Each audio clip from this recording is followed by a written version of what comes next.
Civil Dominicana de 1965 constituye uno de los hechos más relevantes en la historia reciente de la República Dominicana.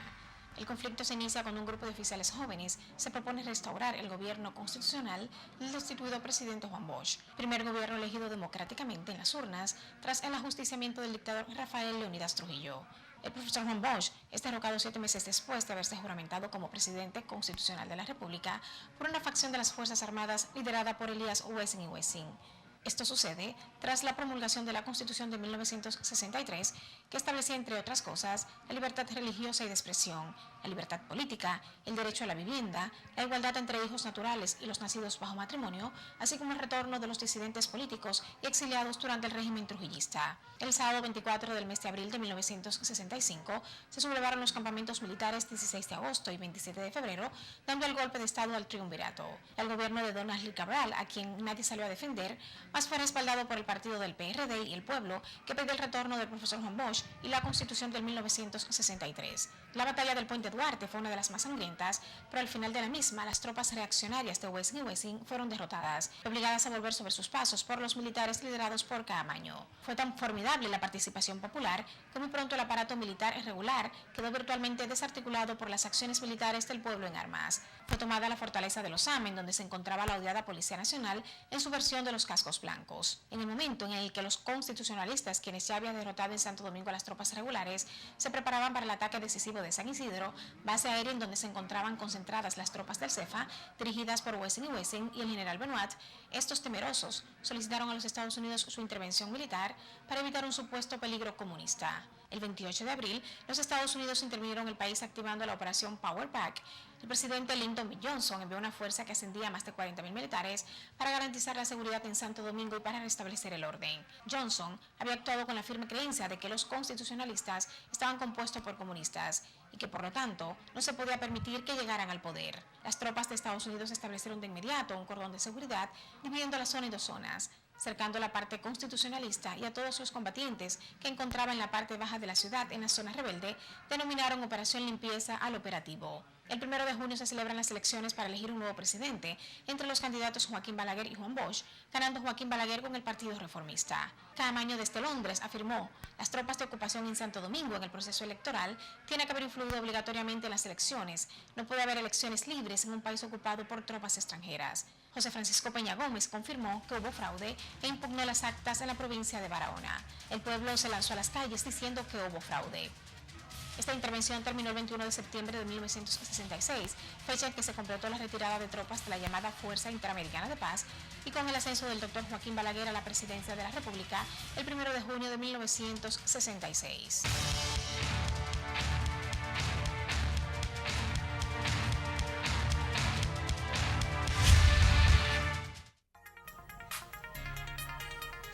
Saludos amigas y amigos de todo el territorio nacional. Buenas tardes y buenas noches, República Dominicana. Con esta reseña histórica comenzamos el Tribunal de la Tarde en el día de hoy, 52 años después de esta epopeya de abril del 1965. Hay que agradecer a Esmilda Montero por este trabajo. Buenas tardes y buenas noches a Julio Ernesto Martínez Ruiz. Saludos Dionisio Santana y a toda la teleaudiencia del Tribunal de la Tarde, dando inicio formal a esta entrega de hoy, precisamente en esos 52 aniversarios de esa gesta de abril del 65. Siempre los hechos históricos son importantes conmemorarlo, y más que conmemorarlo, también que tengan un sentido, porque a veces de nada vale tú narrar, conocer los hechos, si en la vida diaria pues no te sirve para tú transformar. Claro. Y es la verdadera intención que pues ha de representar uno de los hechos más importantes de nuestra vida democrática. Estamos hablando que nosotros como dominicanos estábamos sumidos de 30 años a dictadura, no conocíamos lo que era la democracia. Entonces se produce esa transición, es decir, un gobierno constitucional, democrático, y esos mismos sectores que ha de representarnos, empresarios, políticos, militares, incluso hasta la propia iglesia, como que no lo asimilaba, es decir, no entendía el aspecto democrático, más esos intereses de los Estados Unidos, que entendía que podría haber una nueva Cuba en el Caribe. eso pues contribuyó a que nuestra vida democrática se viera truncada, ¿verdad?, con el derrocamiento del profesor Juan Bosch, pero al mismo tiempo pues ha significado y ha valido para que luego entonces los años siguientes no fuéramos madurando en ese sentido. Así es. Tener otra República Dominicana. Así es. Bueno, señores, miren, hay un programa muy interesante en el día de hoy, pues tenemos mucho contenido. Hay una información que está pues recién publicada por diferentes medios de comunicación y es la decisión de la jueza de la Oficina Judicial de Servicios de Atención Permanente del Distrito Judicial de Salcedo, que ha dictado esta tarde pues una medida cautelar de 1 año de prisión con, con el caso al señor Pedro Arismendi Familia María.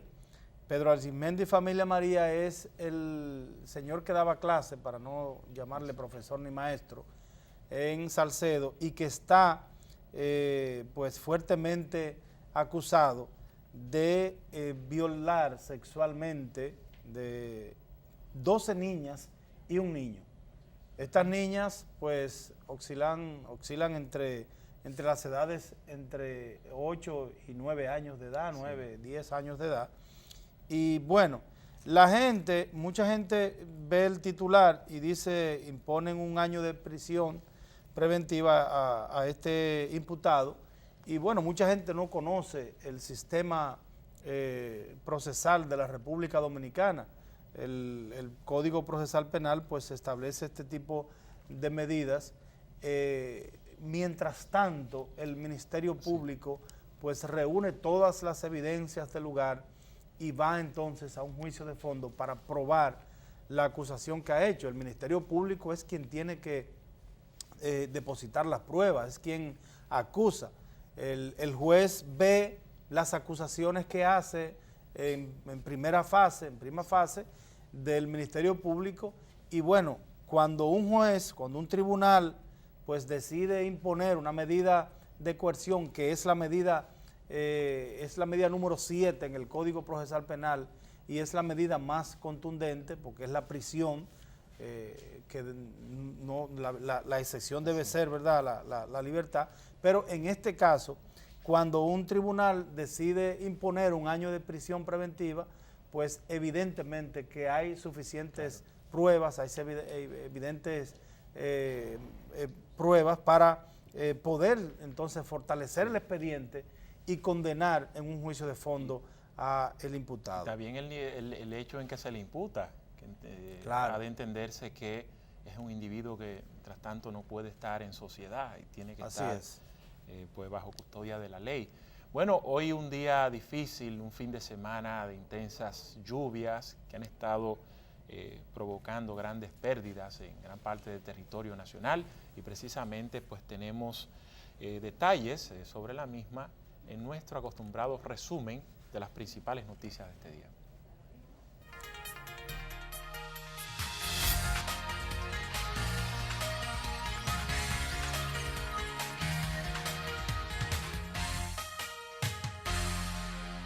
La directora de la Oficina Nacional de Meteorología, Gloria Ceballos, informó que las lluvias estarán afectando el territorio nacional durante toda la semana, especialmente la parte oriental del país. Subrayó que esto es debido a que la vaguada se encuentra sobre Haití y que continúa desplazándose hacia el este y se combina con el marcado flujo del viento del sur-sureste que está arrastrando bastante humedad hacia el territorio nacional. Ceballos indicó que la inestabilidad y la humedad que hay en la masa del aire incitarán para que las lluvias continúen durante las próximas 24 horas y toda la semana, pero no con la intensidad de las últimas 24 horas.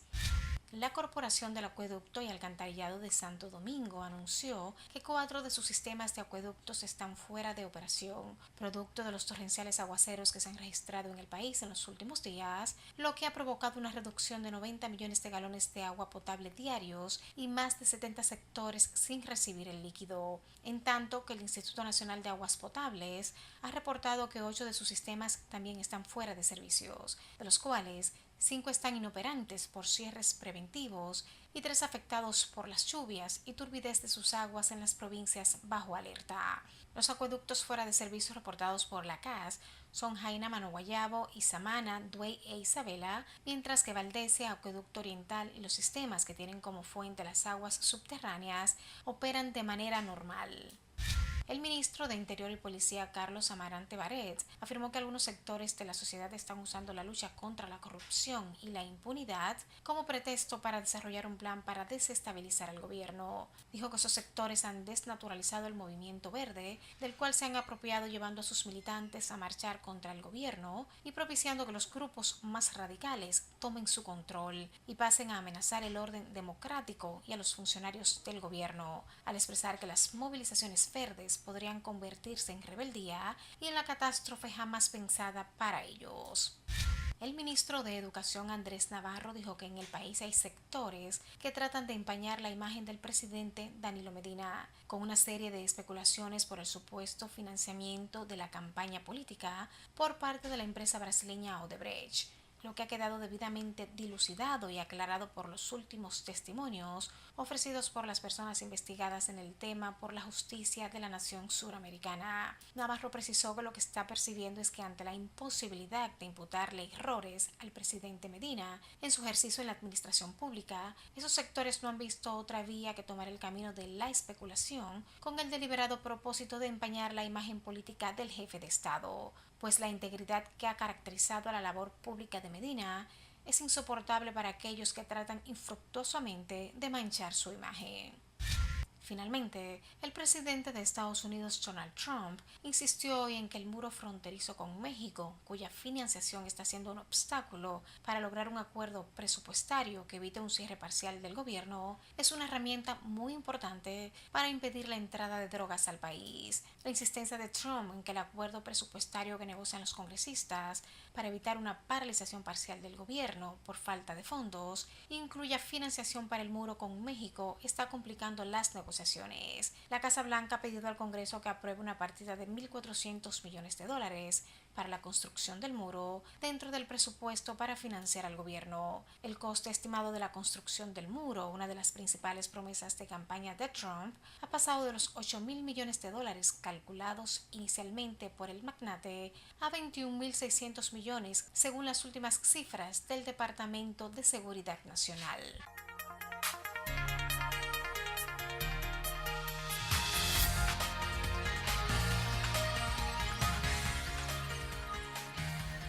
Gracias, muchísimas gracias a Esmilda Montero por este resumen con las principales informaciones acontecidas este día.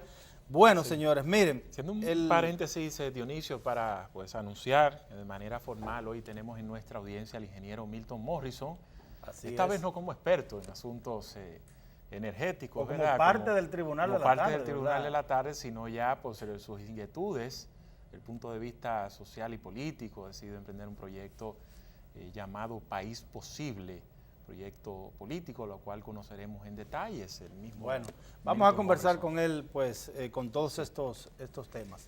Miren, señores, el pasado fin de semana, el Comité Central del Partido de la Liberación Dominicana se reunió y allí se tomaron muchos temas. Era una reunión con grandes expectativas, aunque aparentemente no llenaron todas las que tenía la población, pero es un organismo que hacía mucho tiempo no se reunía porque fue ampliado. Incluso yo crecí escuchando el poder que tenía ese organismo del Partido de la Liberación Dominicana. Hablarse de un miembro del Comité Central en aquellos años de Juan Bosch era hablarse más incluso que un miembro del Comité Político en el día de hoy. O sea, tenía como esa fuerza moral. Es que el comité político es un órgano del Comité Central. Exacto, pero ha venido a sustituir con fuerza, se ha llevado por delante todo lo que era el Comité Central del PLD. Y yo te digo, porque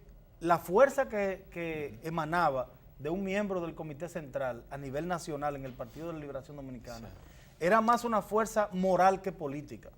Incluso yo recuerdo, yo nunca he sido PLDista, pero yo crecí, yo me crié al lado del Partido de la Liberación Dominicana en San José de Ocoa. Y yo recuerdo que las reuniones que se hacían allí, y así me lo explicaron luego algunos amigos del PLD, que cuando llegaba un miembro del Comité Central a cualquier local del PLD, toditos tenían que pararse. Todos los que estaban ahí se paraban y los saludaban con mucho respeto. Pero aparentemente ya eso, o aparentemente no, eso pasó a la historia. Como dice el Dembow, ahora la vaina es diferente. Ahora la vaina es diferente. Los tiempos han cambiado. Exacto. Entonces el PLD, el Comité Central se reunió la semana pasada. En esa reunión, ya previo, Alejandrina Germán, miembro del comité político, había dicho que iba a llevar una moción para expulsar a aquellos dirigentes que traicionaron internamente en la campaña pasada a esa organización política. Se fueron más lejos, llevaron eso a los estatutos y también el PLD informó que va a sancionar y hasta expulsar a los críticos, a los dirigentes críticos del PLD. Y yo me pregunto, y bueno, ¿podrá ser eso posible con un tribunal disciplinario, con un tribunal superior electoral, perdón, que el mismo PLD le ha dado un apoyo omnímono y que aparentemente ellos entienden que pueden hacer y deshacer y pueden incursionar incluso en terreno donde no le competen los partidos políticos, a lo interno de los partidos? ¿Por qué digo esto? Porque recientemente el Tribunal Superior Electoral acaba de evacuar 2 sentencias que primero elimina el Tribunal Disciplinario del Partido Reformista Social Cristiano, un tribunal que fue escogido como manda la ley, como manda los estatutos del partido y con la mayoría de todos los delegados en una asamblea de delegados, donde más del 80% de los miembros de esa asamblea asistieron. Y voy más lejos.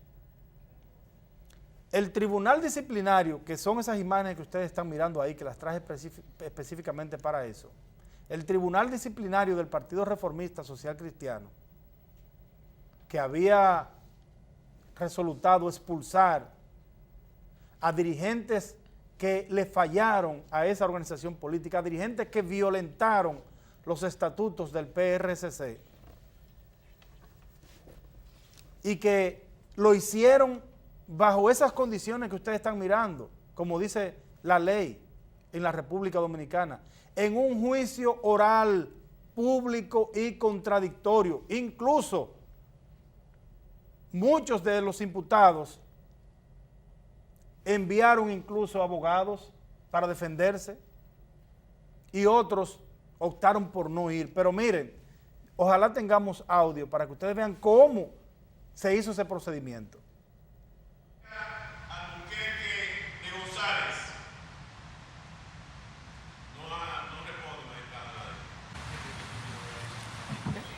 Baje aquí, señor director. Miren bien, llamándolos incluso 3 veces, como establece la ley, para que comparecieran ante ese tribunal, para que se defendieran, para que después no alegaran que no se les respetaron sus derechos.